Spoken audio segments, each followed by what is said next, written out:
वैसे तो भूत प्रेतों वाली कहानियां सभी को बहुत रोमांचित करती हैं, लेकिन अगर कभी यह कहानियां हकीकत का रूप ले लें तो कठोर से कठोर व्यक्ति भी कांपने लगता है। अगर कभी आपका सामना किसी भटकते प्रेत या आत्मा से हो जाए तो आपकी हालत क्या होगी, इस बारे में सोचकर ही सिहरन सी होने लगती है। किस्से कहानियों में तो आपने भूत प्रेत या भटकती आत्माएं देखी होंगी, लेकिन भारत में भी ऐसे कई स्थान हैं जहां आप भूल कर भी जाना पसंद नहीं करेंगे। ऐसे स्थान जो हजारों वर्षों से एक भयानक श्राप को झेल रहे हैं और जो पूरी तरह भटकती आत्माओं की चपेट में है। भानगढ़ का किला, राजस्थान।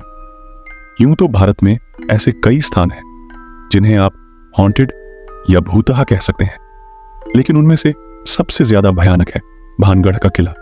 इस किले के भूतहा होने पर अब किसी को कोई संदेह नहीं है। वैसे तो यह एक पर्यटन स्थल है, लेकिन सरकार की ओर से भी यहां अंधेरा होने से पहले पर्यटकों के चले जाने की चेतावनी जारी कर दी गई है।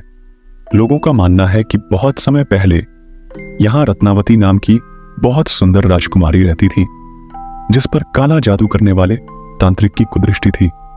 तांत्रिक ने अपने जादू से राजकुमारी को अपने वश में कर उसका शारीरिक शोषण किया, लेकिन एक दुर्घटना के चलते उस तांत्रिक की मृत्यु हो गई और आज भी उस तांत्रिक की आत्मा वहीं भटकती रहती है।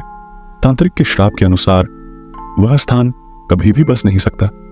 वहां रहने वाले लोगों की मृत्यु हो जाती है, लेकिन उनकी आत्मा को मुक्ति नहीं मिलती। दुमास बीच, गुजरात। इस बीच पर हिंदुओं के शवों का दाह संस्कार किया जाता है। यहां कई बार असाधारण और हॉरर गतिविधियां महसूस की गई हैं। यहां आने वाले लोगों को अजीब अजीब आवाजें सुनाई देती हैं, जबकि आसपास कोई नहीं होता। ऐसा माना जाता है कि इस क्षेत्र में हर ओर मरे हुए लोगों की उपस्थिति रहती है। रामोजी फिल्म सिटी, हैदराबाद, यह स्थान कुख्यात और अमानवीय सैनिकों का कब्रिस्तान है। यहां उनकी आत्मा आज भी भटकती है। मृत सैनिक यहां आने वाले लोगों को बहुत परेशान करते हैं। कई बार लाइटमैन और कैमरामैन गंभीर रूप से घायल भी हुए हैं। स्थानीय लोग यहां आने से घबराते हैं, लेकिन व्यवसाय को हानि ना पहुंचे, इसीलिए आत्माओं की कहानियों को निराधार बताता जाता रहा है। राजकिरण होटल, मुंबई, लोनावला। मुंबई स्थित राजकिरण होटल में एक कमरा आत्माओं की चपेट में है। जिन लोगों ने वहां रहने की हिम्मत दिखाई है, उनका कहना है कि रात के समय कोई उनकी चादर खींचता है और अजीबोगरीब आवाजें निकालता है। कभी कभार उन्हें घायल करने की कोशिश भी की गई है। Savoy hotel, Mussoorie. अंग्रेजी शासन काल में इस होटल में एक ब्रिटिश लड़की की हत्या की गई थी, जिसकी आत्मा आज भी अपने हत्यारे को ढूंढ रही है। इस स्थान को सीरियल किलिंग से भी जोड़कर देखा जाता है, लेकिन अधिकांश लोगों का मानना है कि इन हत्याओं के पीछे उसी लड़की लेडी ओनर्मे का हाथ है। शनिवार वाड़ा किला, पुणे। जब पश्चिम भारतीय प्रांत पर पेशवाओं का अधिकार था, उस समय पेशवाओं के उत्तराधिकारी नारायण नामक बालक की उसके चाची के आदेशानुसार हत्या करवा दी गई थी। अपनी जान बचाने के लिए नारायण पूरे महल में घूमता रहा, लेकिन फिर भी उसके हथियारों ने उसे ढूंढकर मार डाला।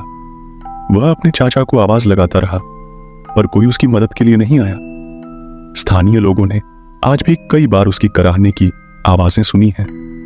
चांदनी रात में वह जगह और अधिक भयानक हो जाती है। डॉव हिल्स, पश्चिम बंगाल। इस घने जंगल में ना जाने कितनी ही हत्याएं हो चुकी हैं। स्थानीय लोगों ने कई बार यहां अजीबोगरीब चीजें महसूस की हैं। विक्टोरिया बॉयज स्कूल में छुट्टियों के दिनों में हलचल और लोगों की आत्माओं की उपस्थिति दर्ज की गई है। डिसूजा चाल, मुंबई। माहिम, मुंबई में स्थित डिसूजा चौल के पास एक कुआं है। कहा जाता है कि इस कुएं में पानी भरते हुए एक महिला डूबकर मर गई थी। आज भी उस महिला की आत्मा उस कुएं और चौल में घूमती है। वह किसी को परेशान नहीं करती, लेकिन उसे अभी तक मुक्ति नहीं मिल पाई है।